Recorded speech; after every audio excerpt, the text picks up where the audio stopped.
Sri Lankan handicrafts are truly unique works of art, created by small cottage industries, spread over the country. From woodwork, to exotic woven reeds, to batik garments, there is an exquisite range of items, mainly catering to the taste of tourists, seeking to own a souvenir, created by the artisans in this island.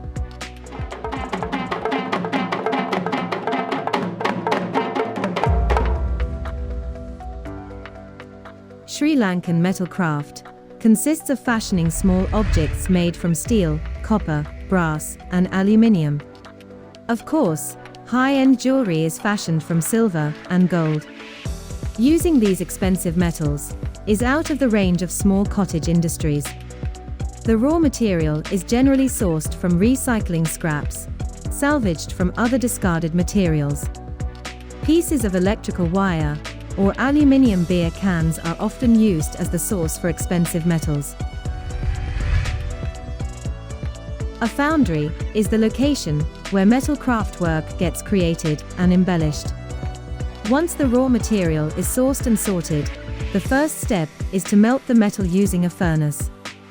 Aluminium melts at around 660 degrees centigrade, while brass has a melting point very much higher, at around 930 degrees centigrade.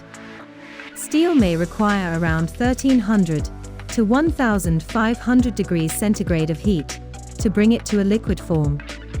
The objective of the furnace is to extract the base metal. To create any shape, the first step is to create a mold. These small-scale artisans use a special mix of sand to create a shape and the mold.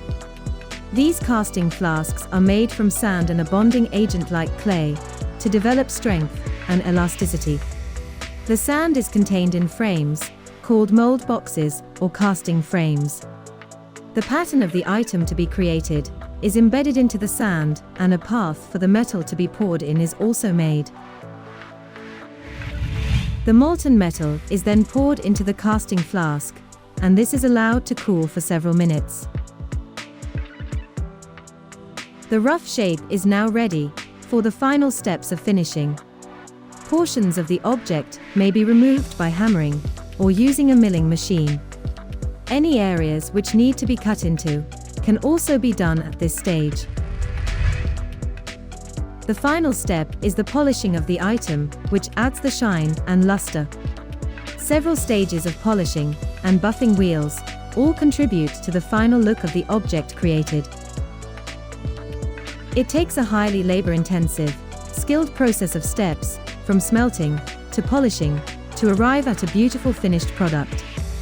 The size of the item does not belie the care and effort which has gone into the production.